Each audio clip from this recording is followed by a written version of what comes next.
أشهد أن لا إله إلا الله وحده لا شريك له وأشهد أن محمدا عبده ورسوله أما بعد فأعوذ بالله من الشيطان الرجيم بسم الله الرحمن الرحيم الحمد لله رب العالمين الرحمن الرحيم مالك يوم الدين إياك نعبد وإياك نستعين اهدنا الصراط المستقيم صراط الذين أنعمت عليهم غير المغضوب عليهم ولا الضالين মহানবী সাল্লাল্লাহু আলাইহি ওয়াসাল্লামের জীবনী এবং বিভিন্ন ঘটনা সম্পর্কে আলোচনা হচ্ছিল। বদরের যুদ্ধ সমাপ্ত হয় এবং কাফেরদেরকে আল্লাহ তাআলা তাদের প্রাপ্য মন্দ পরিণামের সম্মুখীন করেন, যেমনটি পূর্বেই বর্ণনা করা হয়েছে। এই যুদ্ধে ৭০ জন কাফের মারা যায়, যাদের মাঝে অনেকেই ছিল নেতা এবং সর্দার স্থানীয়। এসব কুরাইশ নেতার দাফন সম্পর্কে সহিহ বুখারীতে এভাবে রওয়ায়াত রয়েছে। হযরত আব্দুল্লাহ বিন মাসউদ বর্ণনা করেন, মহানবী সাল্লাল্লাহু আলাইহি ওয়াসাল্লাম কাবার পাশে নামাজ পড়ছিলেন।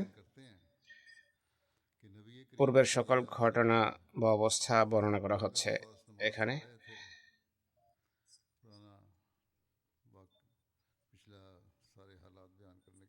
কুরাইশের কয়েক ব্যক্তির প্ররোচনায় তাদের মাঝে সবচেয়ে দুর্ভাগা ব্যক্তি মহানবী সাল্লাল্লাহু আলাইহি ওয়াসাল্লামের পবিত্র কাঁধের মাঝে পশুর এমব্রিয়নিক স্যাক রেখে দেয়। যখন তিনি সেজদায় ছিলেন, মহানবী সেজদাতেই পড়ে থাকেন আর তারা অর্থাৎ শত্রুরা হাসতে থাকে। তখন হযরত ফাতেমা আলাইহিস সালামকে কেউ এই বিষয়টি অবগত করে। তখন তিনি অল্প বয়স্কা এক বালিকা ছিলেন, ছুটে আসেন। হুজুর সাল্লাল্লাহু আলাইহি ওয়াসাল্লাম সেজদাতেই ছিলেন। তিনি এসে মহানবীর উপর থেকে সেটিকে সরিয়ে দেন, অর্থাৎ হযরত ফাতেমা সেই এমব্রিয়নিক স্যাক সরিয়ে দেন। হযরত ফাতেমা তাদের ভর্ৎসনা করেন। মহানবী সাল্লাল্লাহু আলাইহি ওয়াসাল্লাম নামাজ পড়া শেষ করার পর দোয়া করেন যে, হে আল্লাহ, তুমি কুরাইশদের পাকড়াও করো। হে আল্লাহ, তুমি কুরাইশদের পাকড়াও করো। হে আল্লাহ, তুমি কুরাইশদের পাকড়াও করো। এরপর তিনি নাম উল্লেখ করে দোয়া করেন যে, হে আল্লাহ, আমর বিন হিশাম, উতবা বিন রাবিয়া, শায়বা বিন রাবিয়া, ওয়ালিদ বিন উতবা, উমাইয়া বিন খালাফ, উকবা বিন আবি মুআইত এবং উম্মারা বিন ওয়ালিদকে পাকড়াও করো। হযরত আব্দুল্লাহ বলেন, আল্লাহর কসম, বদরের দিন আমি স্বয়ং তাদেরকে রণক্ষেত্রে পড়ে থাকতে দেখেছি, যাদের নাম মহানবী উল্লেখ করেছেন। এরপর তাদেরকে টেনে হিচড়ে বদরের বিভিন্ন গর্তে নিক্ষেপ করা হয়। এরপর মহানবী বলেন, গর্তবাসীরা অভিসম্পাতের আওতায় রয়েছে। একইভাবে জীবনী গ্রন্থাবলীতে লেখা আছে, মহানবী সাল্লাল্লাহু আলাইহি ওয়াসাল্লাম মুশরিকদের মরদেহগুলো তাদের নিহত হওয়ার স্থান থেকে সরিয়ে নেওয়ার নির্দেশ দিয়েছিলেন। তিনি যুদ্ধ আরম্ভ হবার পূর্বেই তাদের নিহত হবার স্থান সম্পর্কে সংবাদ দিয়েছিলেন। যেমন হযরত ওমর কর্তৃক বর্ণিত হয়েছে যে, মহানবী সাল্লাল্লাহু আলাইহি ওয়াসাল্লাম আমাদেরকে পূর্বেই বদরের যুদ্ধে নিহত মুশরিকদের মারা যাওয়ার স্থান দেখিয়ে দিয়েছিলেন। তিনি এসব নিহত হবার স্থান দেখিয়ে বলছিলেন, ইনশাআল্লাহ আগামীকাল উতবা বিন রবিয়া এখানে নিহত হবে, শায়বা বিন রবিয়া এখানে নিহত হবে, উমাইয়া বিন খালফ এখানে নিহত হবে, এটি হবে আবু জাহেল বিন হিশামের নিহত হবার জায়গা, আর এটি হবে অমুকের নিহত হবার স্থান। তিনি ইসলাম তার পবিত্র হাত মাটিতে রেখে সেই স্থানগুলো চিহ্নিত করেন। পরবর্তী দিন বদরের যুদ্ধে যারা মারা গিয়েছে তাদের মরদেহগুলো যেখানে তিনি তার পবিত্র হাত রেখেছিলেন সেই স্থান থেকে বিন্দু মাত্র এদিক সেদিক হয়নি।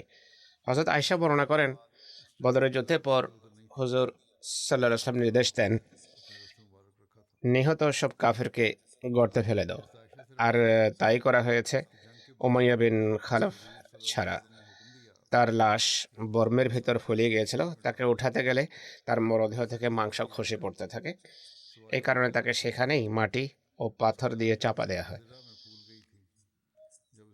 হুজুর সাল্লাল্লাহু আলাইহি ওয়াসাল্লাম যখন মুশরিকদের মরদেহগুলোকে গর্তে নিক্ষেপ করার নির্দেশ দেন, তখন উতবা বিন রবিয়ার মরদেহ তুলে গর্তে নিক্ষেপ করা হয়। হুজুর সাল্লাল্লাহু আলাইহি ওয়াসাল্লাম উতবার পুত্র হযরত আবু হুযায়ফার চেহারায় কষ্টের ছাপ দেখতে পান। তিনি ইসলাম গ্রহণ করেছিলেন, পিতা ছিল কাফের। মহানবী সাল্লাল্লাহু আলাইহি ওয়াসাল্লাম বলেন, হে আবু হুযায়ফা, হয়তো তোমার মনে তোমার পিতার সম্বন্ধে কোনো ভাবনার উদয় হয়েছে। তিনি বলেন, না হে আল্লাহ রাসূল সাল্লাল্লাহু আলাইহি ওয়াসাল্লাম, আমার পিতা সম্পর্কেও সন্দেহ নেই, আর তার নিহত হওয়া সম্পর্কেও আমার কোনো সন্দেহ নেই। কিন্তু আমি জানতাম আমার পিতা অনেক বিচক্ষণ এবং নম্র ও সম্মানিত মানুষ ছিল। আমার আশা ছিল যে এই বিষয়াদি অর্থাৎ তার মাঝে যে ভালো বৈশিষ্ট্যগুলি ছিল তা তাকে ইসলামের দিকে নিয়ে আসবে। কিন্তু আমি যখন তার পরিণাম দেখলাম, আমার তার কুফরির কথা মনে পড়লো। অথচ আমার একান্ত আশা ছিল যে পিতা ইসলাম গ্রহণ করবে। এই বিষয়টি আমাকে দুঃখ ভারাক্রান্ত করেছে। মহানবী সাল্লাল্লাহু আলাইহি ওয়াসাল্লাম হযরত আবু হুযায়ফার জন্য কল্যাণ কামনা করে দোয়া করেন এবং তার মঙ্গল কামনা করেন। হযরত আবু তালহা আনসারী কর্তৃক বর্ণিত হয়েছে যে মহানবী সাল্লাল্লাহু আলাইহি ওয়াসাল্লাম বদরের যুদ্ধের দিন কুরাইশরা তাদের মধ্য হতে 24 জন সম্পর্কে নির্দেশ দিয়েছিলেন। আর সেই অনুসারে তাদেরকে বদরের কূপগুলোর মধ্য থেকে একটি কূপে নিক্ষেপ করা হয়। তিনি যখন কোনো জাতির বিরুদ্ধে বিজয় লাভ করতেন তখন তিনি ময়দানে 3 রাত অবস্থান করতেন। তিনি যখন বদরের প্রান্তরে অবস্থান করেন আর তৃতীয় দিন অতিবাহিত হয়, তিনি উটনির উপর হাওদা বাঁধার নির্দেশ দেন। এরপর তার উপর হাওদা বেঁধে দেয়া হয়। এরপর তিনি যাত্রা করেন আর তার সাহাবীরাও তার সাথে যাত্রা করেন আর বলেন, আমাদের ধারণা হয় যে তিনি কোনো উদ্দেশ্যে যাত্রা করেছেন। তিনি সেই কূপের কিনারা পৌঁছে দাঁড়ান যেখানে কাফেরদেরকে কবরস্থ করার জন্য নিক্ষেপ করা হয়েছিল। তিনি সেসব নিহত ব্যক্তিকে তাদের পিতাদের নাম নিয়ে ডাকতে থাকেন যে, হে অমুকের পুত্র অমুক, হে অমুকের পুত্র অমুক, তোমরা যদি আল্লাহ ও তার রাসূলের আনুগত্য করতে তাহলে এখন কি তোমরা আনন্দিত হতে না? কেননা আমাদের প্রভু আমাদের যে প্রতিশ্রুতি দিয়েছিলেন আমরা তো তা সত্য প্রমাণিত হতে দেখছি। তোমরাও কি সত্যিকার অর্থে তা পেয়েছো যার প্রতিশ্রুতি তোমাদের প্রভু তোমাদের দিয়েছিলেন? আবু তালহা রাদিয়াল্লাহু আনহু বলতেন যে হযরত ওমর বলেন যে, হে আল্লাহ রাসূল সাল্লাল্লাহু আলাইহি সাল্লাম, আপনি কি এসব মরদেহের সাথে কথা বলছেন? এদের মাঝে তো প্রাণ নেই, এরা তো মৃত। হুজুর সাল্লাল্লাহু আলাইহি সাল্লাম বলেন, সেই সত্তার কসম যার হাতে মুহাম্মদ সাল্লাল্লাহু আলাইহি সাল্লামের প্রাণ, আমি যা বলছি তা তুমি তাদের চেয়ে বেশি শুনছো না। সিরাত ইবনে হিশাম এভাবে উল্লেখ রয়েছে যে, হে কুববাসীরা, তোমরা তোমাদের নবীর অতি নিকৃষ্ট স্বজন ছিলে। তোমরা আমাকে মিথ্যা বলে প্রত্যাখ্যান করেছো, অথচ অন্যরা আমার সত্যায়ন করেছে। তোমরা আমাকে নিজ বাড়ি থেকে বিতাড়িত করেছো আর মানুষ আমাকে আশ্রয় দিয়েছে। তোমরা আমার বিরুদ্ধে যুদ্ধ করেছো, অন্যরা আমাকে সাহায্য করেছে। এরপর বলেন, হাল ওয়াজাদতুম মা ওয়াদাকুম রাব্বুকুম হাক্কা, অর্থাৎ তোমাদের প্রভু তোমাদেরকে যে প্রতিশ্রুতি দিয়েছিলেন তাকে তোমরা সত্য প্রমাণিত হতে দেখেছো? সিরাত খাতামান নবীনে হযরত মির্জা বশির আহমদ সাহেব এই ঘটনাটি এভাবে লিখেছেন, বদরের প্রান্তর থেকে ফিরে আসার পূর্বে মহানবী সেই গর্তের কাছে যান যেখানে কুরাইশ নেতাদের কবরস্থ করা হয়েছিল। এরপর তাদের এক একজনের নাম নিয়ে ডাকেন এবং বলেন, হালো হালো ওয়াজাদতুম মা ওয়াদাকুমুল্লাহু হাক্কা ওয়া ইন্নী ওয়াজাদতু মা ওয়াদানিল্লাহু হাক্কা। অর্থাৎ তোমরা কি সেই প্রতিশ্রুতি সত্য প্রমাণিত হতে দেখেছো যা আল্লাহ আমার মাধ্যমে তোমাদের দিয়েছিলেন, আর আর আমি সেই প্রতিশ্রুতি সত্য পেয়েছি যা খোদা তাআলা আমার সাথে করেছেন। একই সাথে বলেন যে আহলাল কলিবে বেসাশিরাতিন নবিয়্যে কুনতুম লিনবিয়্যিকুম কাযাবতুমুনি ওয়া সাদাকানিন নাস ওয়া আখরাজতুমুনি ওয়া আওয়ানিয়ান নাস ওয়া কাতালতুমুনি ওয়া নাসারানিয়ান নাস।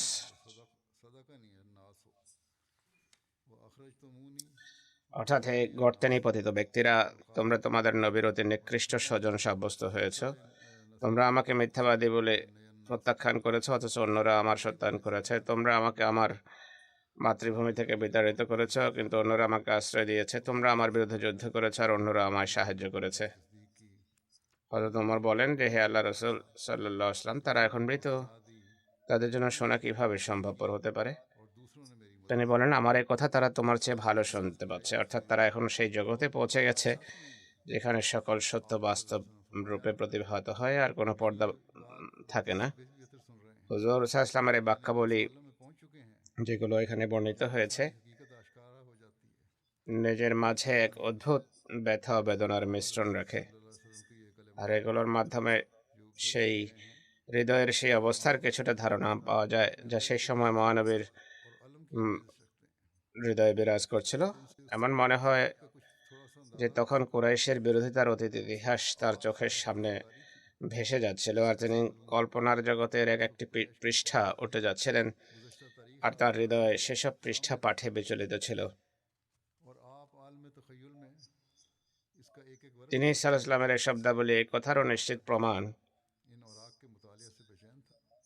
যে একের পর এক সংঘটিত যুদ্ধ আরম্ভ করার দায় সম্পূর্ণরূপে মক্কার কাফেরদের উপর ছিল। যেমন তার শব্দাবলী কাতালতুমুনি ওয়া নাসারানিয়ান নাস থেকে প্রকাশিত, অর্থাৎ হে আমার জাতির লোকেরা, তোমরা আমার সাথে যুদ্ধ করেছো আর অন্যরা আমাকে সাহায্য করেছে। এই শব্দাবলীর মাধ্যমে কমপক্ষে এতটুকু অবশ্যই প্রমাণ হয় যে মহানবী সাল্লাল্লাহু আলাইহি ওয়াসাল্লাম স্বস্থানে বিশ্বাসী রাখতেন যে এসব যুদ্ধের সূচনা কাফেরদের পক্ষ থেকেই হয়েছে, আর তিনি অপারগ হয়ে কেবলমাত্র আত্মরক্ষার্থে তরবারি হাতে নিয়েছিলেন। এই যুদ্ধে মহানবী সাল্লাল্লাহু আলাইহি ওয়াসাল্লামের নিদর্শনাবলীরও বা মুজিজারও উল্লেখ রয়েছে। সেগুলোর মধ্যে হতে একটা ঘটনা সিরাত গ্রন্থে এভাবে বিদ্যমান। ইবনে ইসহাক বলেন, উকাশা বিন মেহসান রাদিয়াল্লাহু আনহু বদরের দিন নিজের তরবারি দ্বারা যুদ্ধ করতে থাকেন। এক পর্যায়ে তা তার হাতে ভেঙে যায়। তিনি মহানবীর কাছে উপস্থিত হন, তখন তিনি তাকে একটি লাকড়ি দান করেন আর বলেন যে হে উকাশা, তুমি এটি দিয়ে কাফেরদের বিরুদ্ধে যুদ্ধ করো। উকাশা সেটি হাতে নিয়ে দোলাতেই লাকড়ি তার হাতে তরবারি হয়ে যায়, যা বেশ দীর্ঘ ছিল, যার লোহা ছিল অনেক কঠিন আর রং ছিল শুভ্র। তিনি সেটি দিয়ে যুদ্ধ করতে থাকেন। এক পর্যায়ে আল্লাহ তাআলা মুসলমানদের বিজয় দান করেন। বর্ণনাকারী বলেন যে সেই তরবারির নাম ছিল অন। পরবর্তী যুদ্ধেও তিনি উক্ত তরবারি দ্বারা বীরত্বের পরিচয় দেন যতক্ষণ না মুসাইলামা কাযাবের বিরুদ্ধে যুদ্ধে তিনি শাহাদাত বরণ করেন। এরপর নিদর্শন স্বরূপ মুখের লালা আর পবিত্র হাতের প্রভাবের উল্লেখও দেখা যায়। হযরত কাতাদা বর্ণনা করেন, বদরের যুদ্ধের দিন তার চোখে আঘাত লাগে, তার চোখ তার গালে গড়িয়ে পড়ে, অর্থাৎ অক্ষিগুলো বের হয়ে বাইরে চলে আসে। তিনি সেটিকে নিচে ফেলে দেওয়ার ইচ্ছা করেন। সাহাবীরা মহানবীর কাছে এ সম্পর্কে জিজ্ঞেস করলে তিনি বলেন, না, এমনটি করো না। তিনি সাল্লাল্লাহু আলাইহি ওয়াসাল্লাম হযরত কাতাদাকে তার কাছে ডাকেন আর নিজের হাতের তালুতে তার চোখটি রাখেন। এরপর সেটিকে তিনি তার স্বস্থানে রেখে দেন, অর্থাৎ অক্ষিগোলকটি পুনরায় অক্ষি কৌটোরে রেখে দেন। তিনি বলেন, এরপর তার মনেই ছিল না যে তার কোনো চোখে আঘাত লেগেছিল। চোখটি এরপর এমনভাবে ঠিক হয়ে যায় যে তার অনুভূতি ছিল না যে এটি সেই চোখ যা বের হয়ে এসেছিল, বরং এই চোখ অন্য চোখের চেয়ে বেশি সুন্দর দেখাতো। কোনো কোনো পুস্তকে চোখ সেরে ওঠার এই ঘটনা ওহদের যুদ্ধের বলে বর্ণনা করা হয়েছে, কারো কারো মতে এটি খন্দক বা পরীক্ষার যুদ্ধের ঘটনা। যাই হোক, এটি একটি নিদর্শন ছিল যা বদরের প্রেক্ষিতেও বর্ণিত হয়েছে। মক্কায় কাফেরদের পরাজয়ের সংবাদ যেভাবে পৌঁছে তার বর্ণনা এভাবে পাওয়া যায় যে মুশরিকরা বদরের ময়দান থেকে বিশৃঙ্খল অবস্থায় পালাতে গিয়ে বিক্ষিপ্ত ও বিচ্ছিন্ন অবস্থায় মক্কার পথ ধরে। লজ্জা, অনুশোচনা আর আতিশয্যে তাদের জন্য এটি বোধগম্য ছিল না যে তারা কোন মুখে মক্কায় প্রবেশ করবে।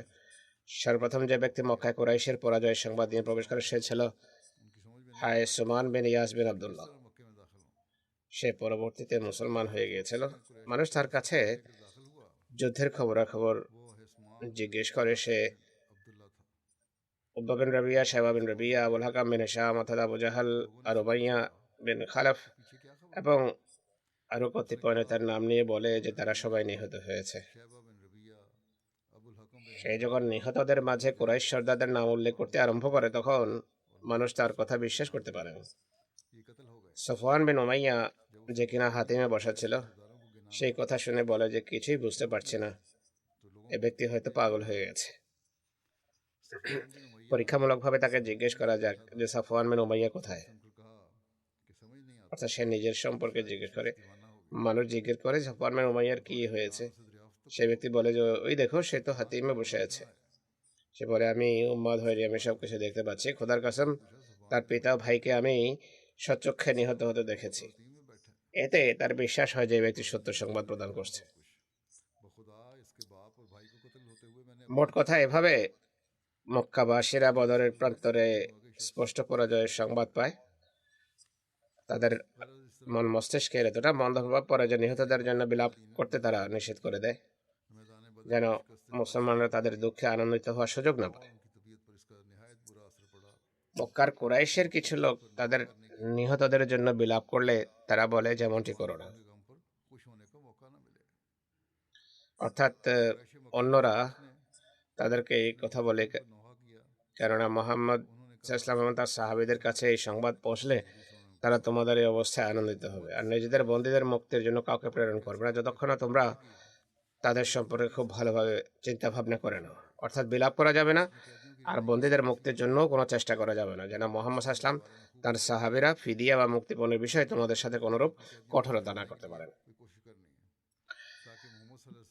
মদিনাবাসীরা বিজয়ের সুসংবাদ কিভাবে পেয়েছে আর তাদের প্রতিক্রিয়া কি ছিল এই সম্পর্কে লেখা আছে যে মহানবী সাল্লাল্লাহু আলাইহি ওয়াসাল্লাম হযরত আব্দুল্লাহ বিন রাওয়াহা রাদিয়াল্লাহু আনহুকে মদিনার উঁচু এলাকা এবং হযরত যায়েদ বিন হারেসাকে মদিনার সমতল এলাকার দিকে এই সুসংবাদ সহ প্রেরণ করেন যে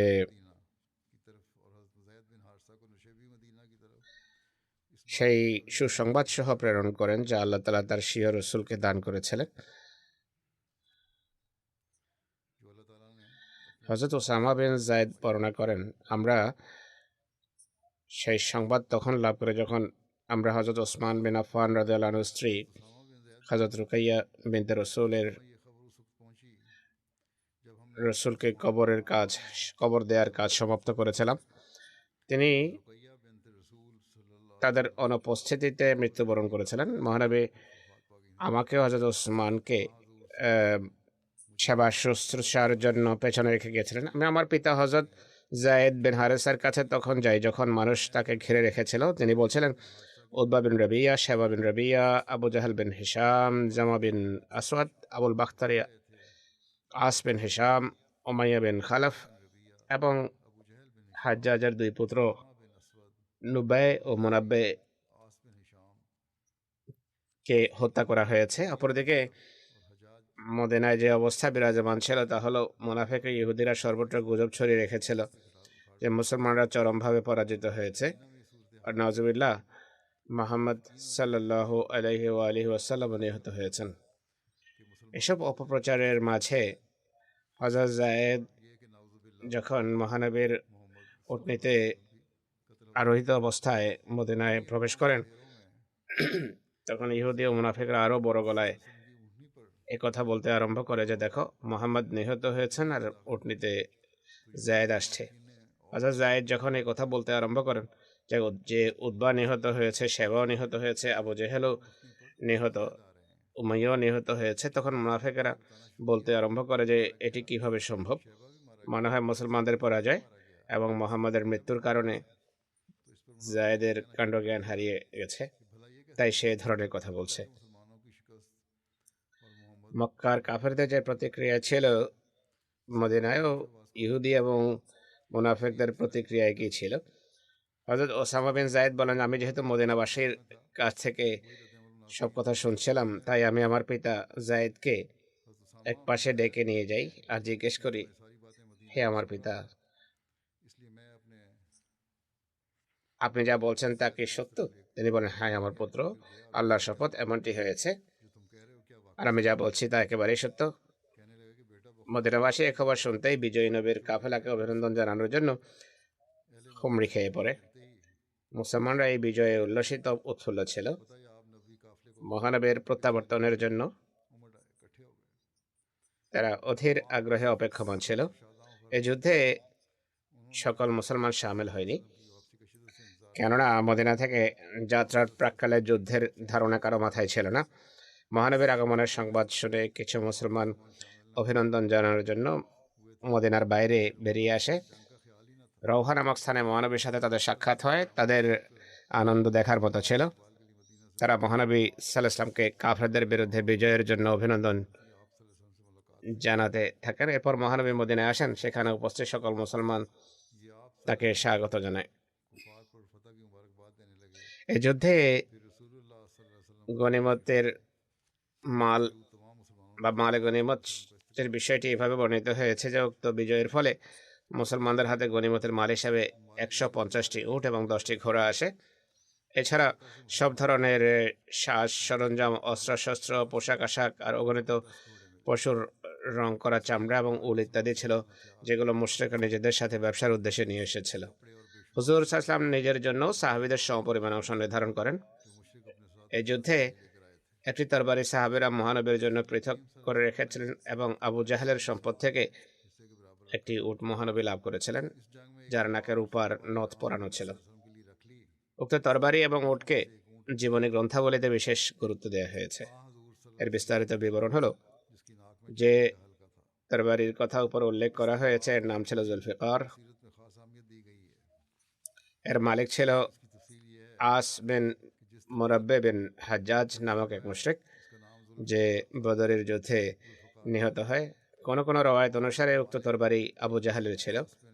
হুজুর সাল্লাল্লাহু আলাইহি ওয়াসাল্লাম উক্ত তরবারির নাম জুলফিকার বলবৎ রাখেন। জুলফিকার নাম রাখার কারণ হিসেবে যে যুক্তি দেওয়া হয়েছে, তাহলে তার বাড়িতে ফলা ছিল বা খোদাইকৃত লাইন ছিল। এই তরবারি সম্পর্কে লেখা আছে যে এই তরবারি পরবর্তীতে মহানবীর হাত থেকে পৃথক হয়নি। হুজুর বিভিন্ন যুদ্ধে এই তরবারি নিজের কাছে রেখেছেন। হুজুর সাল্লাল্লাহু আলাইহি ওয়াসাল্লামের ইন্তেকালের পর এই তরবারি আব্বাসী খলিফাদের হাতে আসে। আবু জাহেলের যে উট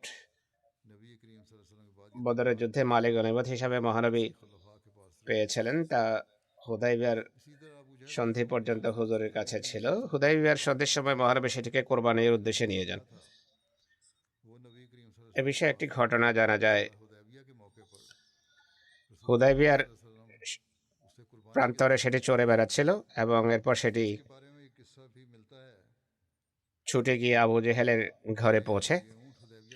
হযরত আমর বিন আমা আনসারী রাদিয়াল্লাহু আনহু সেটির পিছনে, কিন্তু মক্কার কতিপয় খেপাটে লোক সেটি ফেরত দিতে অস্বীকার করে। সোহেল বিন আমর, যে হুদাইবিয়ার সময় কুরাইশের প্রতিনিধি ছিল, সে তাদেরকে সেই উট ফেরত দেওয়ার আদেশ দেয়, ফলে সেটি ফেরত দেওয়া হয়। সে তাদেরকে বলে, তোমরা এর পরিবর্তে 100 উট দেওয়ার প্রস্তাব দাও। মুসলমান যদি তোমাদের প্রস্তাবে সম্মত হয় তাহলে তোমরা এই উট রেখে দিতে পারো, অন্যথায় এই উট ফেরত দিতে হবে। হুজুর সাল্লাল্লাহু আলাইহি ওয়াসাল্লাম উক্ত প্রস্তাব শুনে বলেন, আমরা যদি এটিকে কোরবানির পশুগুলোর অন্তর্ভুক্ত না করতাম তাহলে আমরা ঠিকই এটিকে ফেরত দিতাম। কিন্তু এটিকে যেহেতু পূর্ব থেকেই কোরবানির জন্য নির্দিষ্ট করা হয়েছে, তাই এখন আর ফেরত দেওয়া সম্ভব নয়। তিনি মুসলমানদের পক্ষ থেকে এটিকে জবাই করে দেন।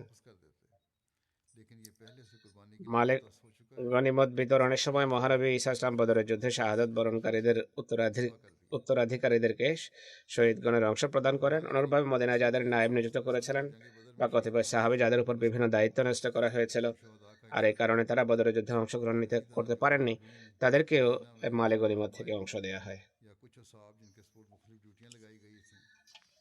বদরের যুদ্ধের বন্দীদের কাছ থেকে মুক্তিপণ নেয়া এবং সাহাবীদের মতামত সম্পর্কে বর্ণিত হয়েছে যে বদরের যুদ্ধের সেই বন্দীদের মুক্তিপণ নিয়ে মুক্ত করে দেওয়া হয়েছিল। মুক্তিপণের পরিমাণ ছিল 4000 থেকে 1000 দিরহাম। অবশ্য যারা মুক্তিপণের অর্থ পরিশোধ করার সামর্থ্য রাখত না তাদের জন্য শর্ত দেওয়া হয়েছিল যে তারা যদি মদিনায় শিশু কিশোরদের পড়ালেখা শিখিয়ে দেয় তাহলে তারা মুক্ত হয়ে যাবে। একইভাবে কতিপয় বন্দীকে সামান্য পরিমাণ মুক্তিপণ নিয়ে বা মুক্তিপণ ছাড়াই মুক্ত করে দেওয়া হয়েছে।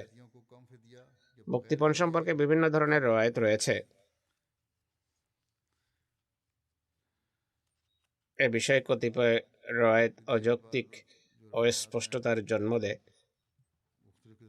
বিষয়টির সঠিক সমাধান হযরত মুসলিম মাউদ খুঁজে বের করেছেন। আমি প্রথমে পুরো ঘটনা বলে দিচ্ছি। ইতিহাস ও জীবনী গ্রন্থ এমনকি হাদিসের গ্রন্থাবলীতেও বদরের যুদ্ধবন্দীদের কাছ থেকে মুক্তিপণ গ্রহণ সম্পর্কে যেসব রওয়ায়াত বিদ্যমান সেগুলো বেশ বিভ্রান্তিকর। প্রকৃত ঘটনা হলো মহানবী মুক্তিপণ গ্রহণের যে সিদ্ধান্ত প্রদান করেছিলেন তা ছিল একান্ত ঐশী অভিপ্রায় অনুযায়ী। যদিও আমি পূর্বে হযরত ওমরের স্মৃতিচারণের সময় বর্ণনা করেছি, কিন্তু এখানেও মোটের উপর এটি আমি তুলে ধরছি। হযরত ইবনে আব্বাস বলেন, তারা যখন বন্দীদের আটক করেন, অর্থাৎ বদরের যুদ্ধে মুসলমানরা যখন বন্দীদের আটক করেন, তখন মহানবী হযরত আবু বকর ও হযরত ওমরকে জিজ্ঞেস করেন যে বন্দীদের বিষয়ে তোমাদের কি মতামত। হযরত আবু বকর বলেন যে হে আল্লাহর নবী সাল্লাল্লাহু আলাইহি ওয়াসাল্লাম, তারা আমাদের চাচাতো ভাই এবং আত্মীয় স্বজন। আমার মতে আপনি তাদের কাছ থেকে মুক্তিপণ নিন। তারা আমাদের জন্য সেসব কাফেরের মোকাবেলায় শক্তিমত্তা বৃদ্ধির কারণ হবে, আর খুব সম্ভব অচিরেই আল্লাহ তাআলা তাদেরকে ইসলাম গ্রহণের সুযোগ দেবেন। মহানবী সাল্লাল্লাহু আলাইহি বলেন, হে ইবনে খাত্তাব, তোমার মতামত কি? হযরত ওমরকে তিনি এটি জিজ্ঞেস করেন। হযরত ওমর বলেন যে হে আল্লাহর রাসূল, না, আল্লাহর শপথ, আমি হযরত আবু বকরের সাথে একমত নই, বরং আমার মতামত হলো আপনি তাদেরকে আমাদের হাতে তুলে দেন, আমরা এদের শিরচ্ছেদ করি, তাদেরকে হত্যা করি। আলীর হাতে আকিলকে শপথ করুন যেন সে তার শিরচ্ছেদ করতে পারে, আর আমার কাছে ওমরকে শপথ করুন যে বংশগতভাবে হযরত ওমরের আত্মীয় ছিল। তিনি বলেন তাকে আমার হাতে তুলে দিন যেন আমি তার শিরচ্ছেদ করতে পারি, কারণ এরা সবাই কাফেরদের নেতা এবং তাদের প্রধান। মহানবী ইসলাম হযরত আবু বকরের মতামত গ্রহণ করেন। হযরত ওমর বলেন, আমার মতামত তিনি গ্রহণ করেননি। পুনরায় হযরত ওমর বলেন যে পরের দিন আমি এসে দেখি হুজুর সাল্লাল্লাহু আলাইহি ওয়াসাল্লাম এবং আবু বকর বসে কাঁদছেন। আমি নিবেদন করি যে হে আল্লাহর রাসূল, আমাকে বলুন আপনি বা আপনার সাথী কেন কাঁদছেন? যদি আমার কান্না আসে তাহলে আমিও কাঁদবো, নতুবা কমপক্ষে আপনাদের উভয়ের সাথে কাঁদো কাঁদো চেহারা বানাবো। হুজুর সাল্লাল্লাহু আলাইহি ওয়াসাল্লাম বলেন, আমার কান্নার কারণ হলো তোমার সাথীরা আমার সামনে তাদের কাছ থেকে ফিরিয়ে নেওয়ার প্রস্তাব দিয়েছিল। আমার সামনে তাদের শাস্তি এই বৃক্ষের চেয়ে অধিক নিকটে দেখানো হয়েছে, যে বৃক্ষ মহানবী সাল্লামের কাছেই ছিল। আর আল্লাহ তাআলা তখন আয়াত মা কানা লিনাবিয়্যিন আন ইয়াকুনা লাহু আসরা হাত্তা ইউসখানা ফিল আরদ অবতীর্ণ করেন, অর্থাৎ পৃথিবীতে রক্তক্ষয়ী যুদ্ধ ছাড়া কাউকে বন্দী করা কোনো নবীর জন্য সমীচীন নয়। এরপর আরো 2 আয়াত পরে আল্লাহ তাআলা বলেন যে ফাকুলু মিম্মা গানিমতুম হালালান তাইয়্যিবা, অর্থাৎ যে মালে গনিমত তোমরা লাভ করবে সেগুলো থেকে হালাল ও পবিত্র বস্তু খাও। অতএব আল্লাহ তাআলা তাদের জন্য গনিমতের সম্পদ বৈধ করে দিয়েছেন। এটি মুসলিম শরীফের রওয়ায়াত। এই হাদিসের প্রারম্ভিক শব্দগুলো অর্থাৎ মহানবী এবং আবু বকর কাঁদছিলেন, এরপর পবিত্র কোরআনের উক্ত আয়াতের শব্দাবলীর বর্তমানে এই রওয়ায়াতটি অস্পষ্ট মনে হয়, বোঝা যায় না যে কি বলা হচ্ছে। যাই হোক, এই রওয়ায়াতকে সঠিক ধরে নিয়ে অধিকাংশ ইতিহাস গ্রন্থ, জীবনী গ্রন্থ ও মুফাসসিররা বলেন যে আল্লাহ তাআলা যেন বদরের যুদ্ধের বন্দীদের কাছ থেকে মুক্তিপণ নেওয়ার সিদ্ধান্তে অসন্তুষ্টি প্রকাশ করেছেন এবং হযরত ওমরের মতামতকে নাকি পছন্দ করেছেন। হযরত ওমরের জীবন চরিত প্রণেতারা পৃথক শিরোনামে হযরত ওমর রাদিয়াল্লাহু আনহুর মতামতের প্রেক্ষিতে কোরআনে যেসব নির্দেশাবলী অবতীর্ণ হয়েছে, আয়াত অবতীর্ণ হয়েছে, সেগুলো লিখতে গিয়ে এটিকেও সেসব আয়াতের অন্তর্ভুক্ত করেন যে বদরের যুদ্ধের বন্দীদের সম্পর্কে হযরত ওমরের প্রস্তাবকে আল্লাহ তাআলা প্রাধান্য দিয়েছেন। কিন্তু এটি অস্পষ্ট কথা, কিছুই বোধগম্য হয় না। মনে হয় জীবনীকার এবং মুফাসসিররা এই বিষয়টি ভুল বুঝেছেন। যাই হোক, হযরত মুসলিম মাউদ রাদিয়াল্লাহু তাআলা আনহু এটির ব্যাখ্যা যা লিখেছেন তা তার অপ্রকাশিত তাফসীরের নোটে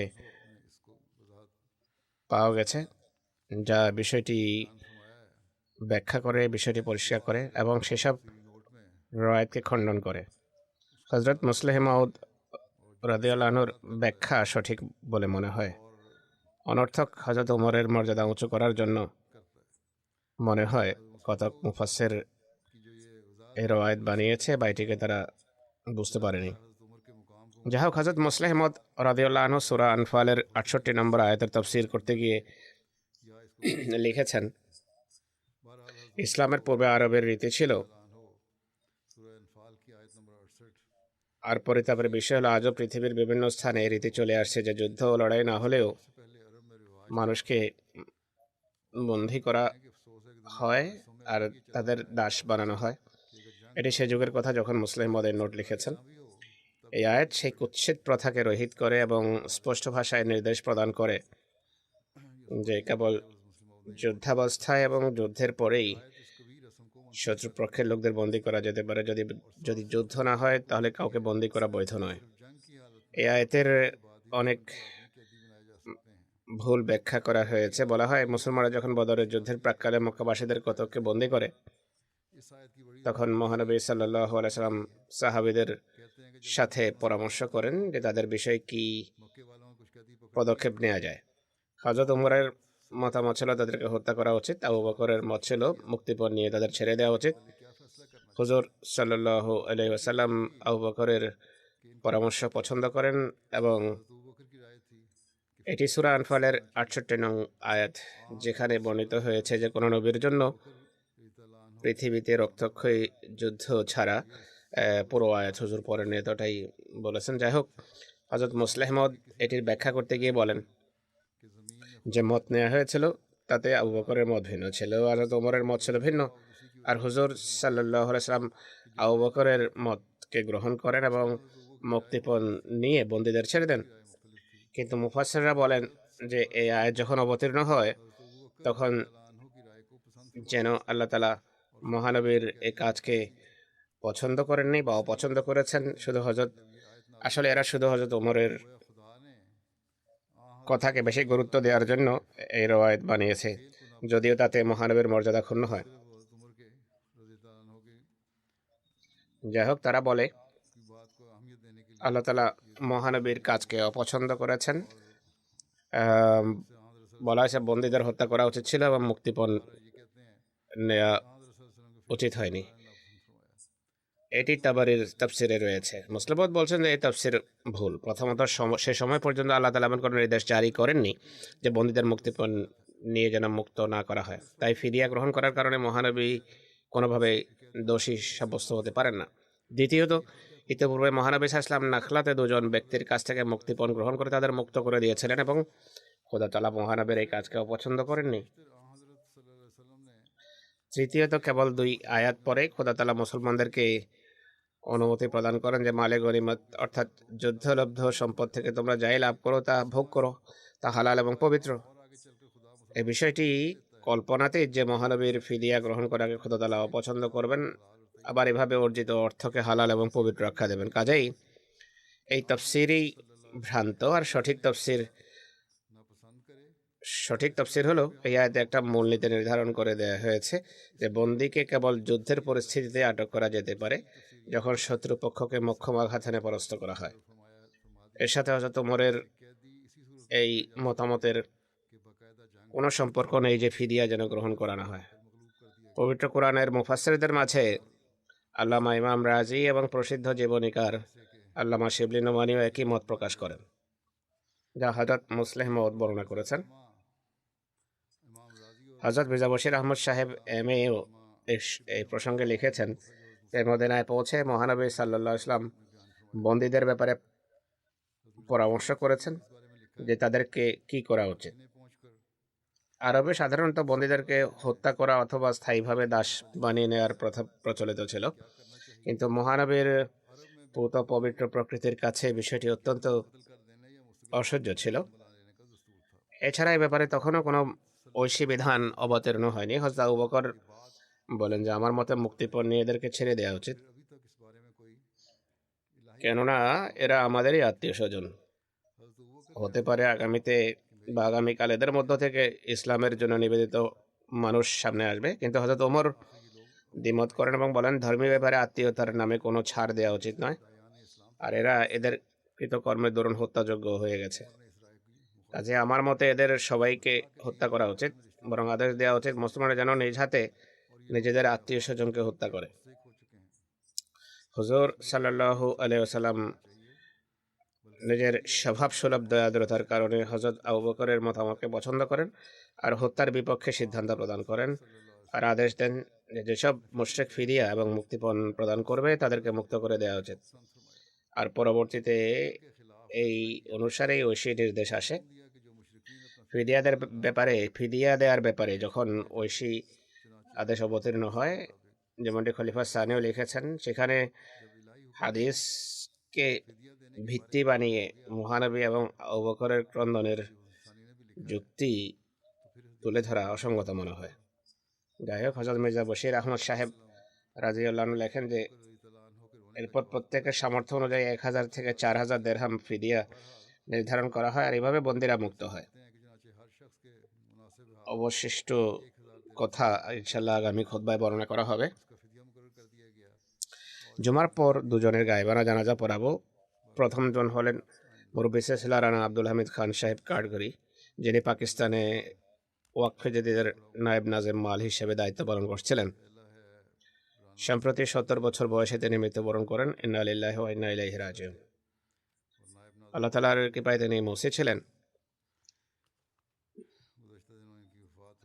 তার পিতার নাম ছিল চৌধুরী আব্দুল লতিফ সাহেব আর মা ছিলেন আমাতুল লতিফ সাহেবা। তার পিতাও জামাতের একজন ওয়াকফে জিন্দেগি কর্মী ছিলেন। আব্দুল হামিদ খান সাহেবের দাদা হযরত চৌধুরী আব্দুল মান্নান খান সাহেব এবং তার দাদার বড় ভাই হযরত চৌধুরী আব্দুল সালাম খান কাঠগড়ি সাহেবের মাধ্যমে তাদের বংশে আহমদিয়তের গোড়াপত্তন হয়, যারা 1903 সনে হযরত মসিহ ইসলামের হাতে বয়াত করার সৌভাগ্য লাভ করেছেন। আব্দুল হামিদ খান সাহেব কাঠগড়ি 1979 সনের মে মাস থেকে মুরব্বী হিসাবে জামাতের কাজ আরম্ভ করেন। বিভিন্ন স্থানে তার কাজ করার সুযোগ হয়েছে, পাকিস্তানেও এবং বহির্বিশ্বেও। ওকালতি তফসিরের অধীনে 1985 সনের আগস্ট থেকে ডিসেম্বর 1986 পর্যন্ত ইউগান্ডায় ছিলেন। এরপর ওয়াকফে জাদিদের নিজামত এরশাদের অধীনে বিভিন্ন স্থানে মুরব্বী হিসাবে দায়িত্ব পালন করেছেন। 1993 সনে ওয়াকফে জাদিদের নায়েব নাজেম মাল নিযুক্ত হন, যেখানে তিনি আমৃত্যু সেবা করেছেন। তিনি 44 বছর জামাতের কাজ করার সৌভাগ্য লাভ করেছেন। তাকে আল্লাহ তাআলা এক পুত্র এবং কন্যা সন্তান দান করেছেন। এক পুত্র ডাক্তার আব্দুর রউফ খান সাহেব বর্তমানে মাজলিস খুদ্দামুল আহমদিয়া ডেনমার্কের সদর হিসাবে দায়িত্ব পালন করছেন। তার পুত্র ডাক্তার আব্দুর রউফ খান সাহেব বলেন, আমার শ্রদ্ধেয় পিতা সর্বদা ওয়াকফের প্রতি বিশ্বস্ততা প্রদর্শন করেছেন। ইউগান্ডা থেকে যে তিনি তাড়াতাড়ি ফিরে আসেন, এর কারণ হলো সেখানে বিদ্রোহীরা ক্ষমতা দখল করে এবং বিদেশিদের দেশান্তরিত করে। ইউগান্ডায় কাজ করার সময় আমার শ্রদ্ধেয় পিতাকে সেখানকার মিশনারি ইনচার্জ মাহমুদ বেটি সাহেব পবিত্র কোরআন দিয়ে কাম্পালাতে তাবলীগের উদ্দেশ্যে প্রেরণ করেন। সে সময় সেই এলাকায় গৃহযুদ্ধ আরম্ভ হয়ে যায়, লোকেরা এলাকা ছেড়ে যেতে বাধ্য হয়। এই এলাকা ছাড়ার সময় বা স্থান পরিবর্তনের সময় আমার শ্রদ্ধেয় পিতা অসুস্থ হয়ে পড়েন এবং নিকটে হাসপাতাল না থাকার কারণে এবং চিকিৎসা সুযোগ না থাকার কারণে লোকেরা আমার পিতাকে সেখানে একটি কক্ষে ছেড়ে চলে যায়। এই এলাকাটি বিদ্রোহীরা দখল করে নেয়। বিদ্রোহীরা সেখানে কেউ আছে কিনা তা দেখার জন্য সর্বত্র তল্লাশি চালায়।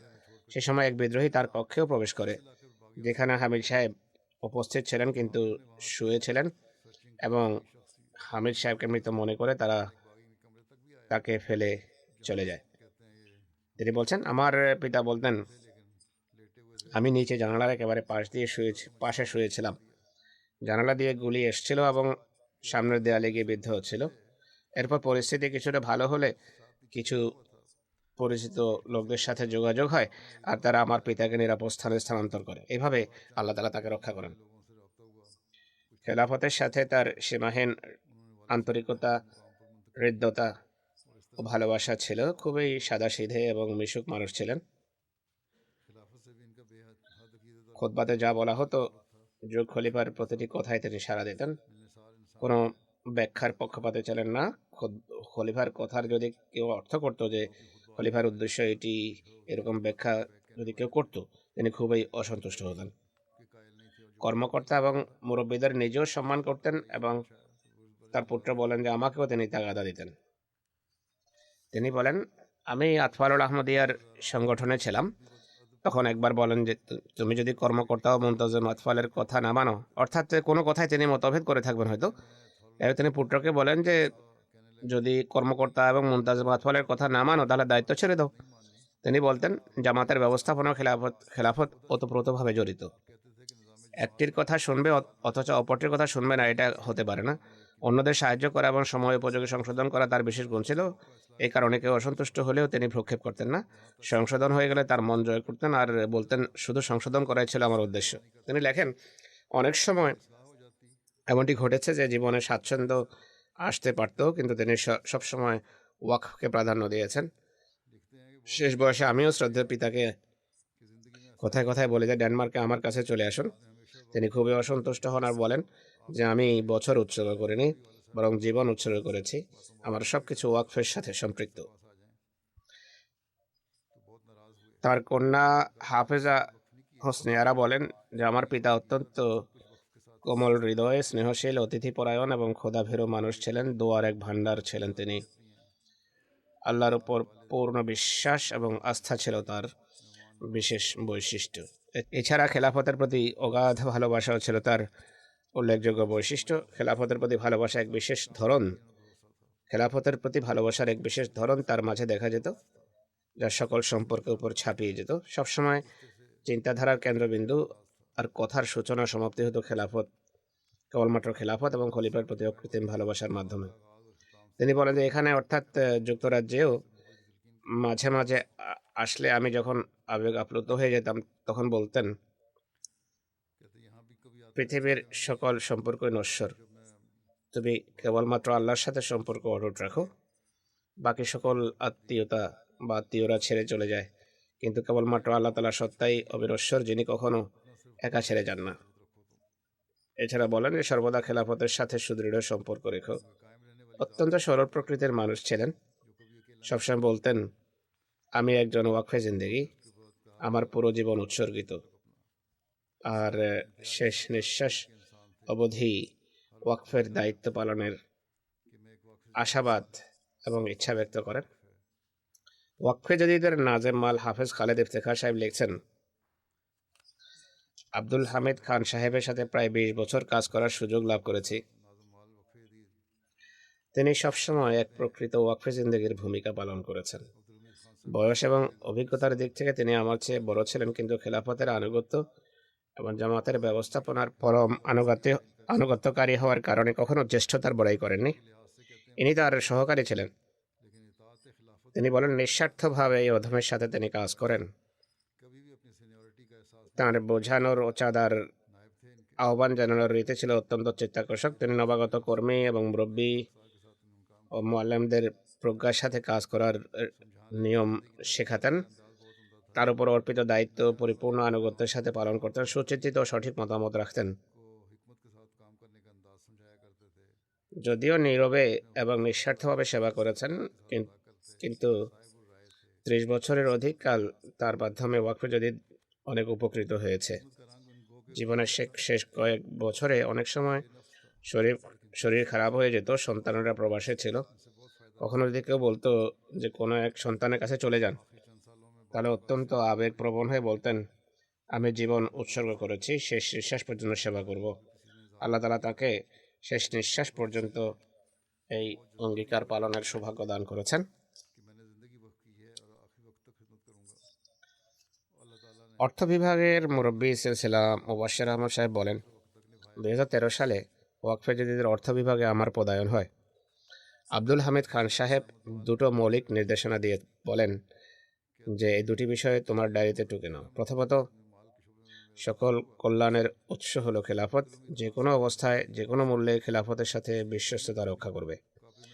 দ্বিতীয়ত, কাজে কখনো আলস্য হলে সেটি ক্ষমাযোগ্য, কিন্তু মিথ্যা ও বানোয়াট কথার কোনো ক্ষমা নেই। কখনো মিথ্যা ও বানোয়াট কথা বলবে না। এই দুটি নীতিকে হৃদয়ে গেঁথে নাও। আর বিশেষ করে সর্বদা আল্লাহর সাহায্য কামনা করতে থাকা এবং দোয়া করতে থাকা, এটি তো আমাদের সবারই ঈমান ও বিশ্বাসের অংশ। তিনি আরো বলেন যে বিভিন্ন সফরে আমি তার সাথে থাকতাম।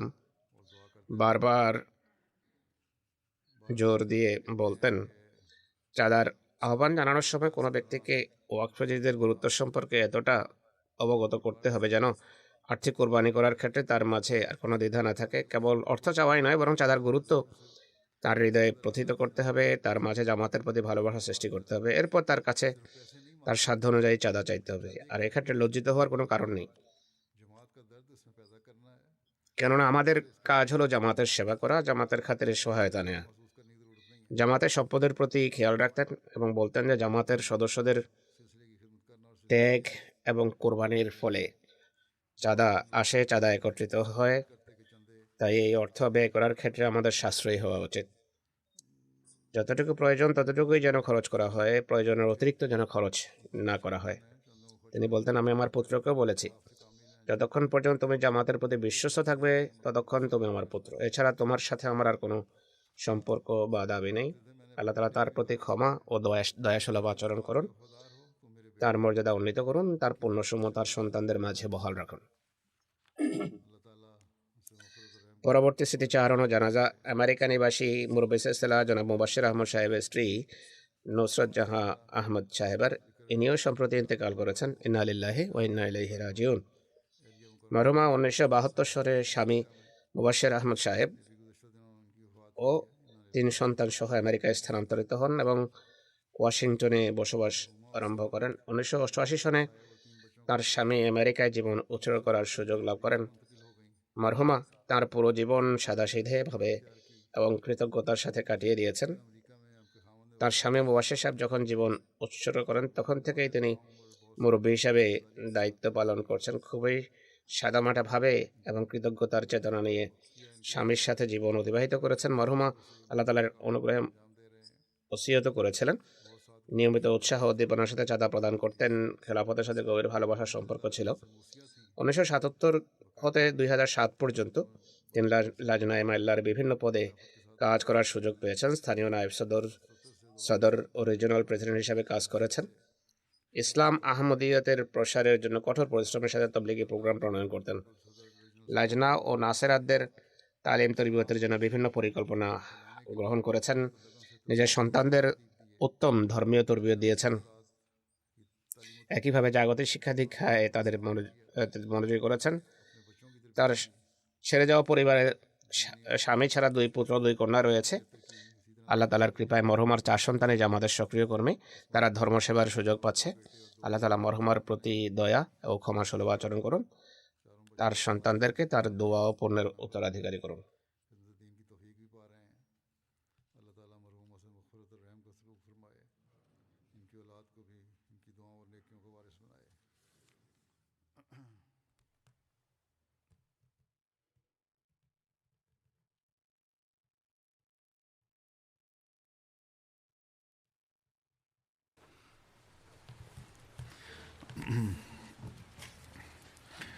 الحمد لله الحمد لله نحمده ونستعينه ونستغفره ونؤمن به ونتوكل عليه ونعوذ بالله من شرور أنفسنا ومن سيئات أعمالنا من يهده الله فلا مضل له ومن يضلل فلا هادي له ونشهد أن لا إله إلا الله ونشهد أن محمدا عبده ورسوله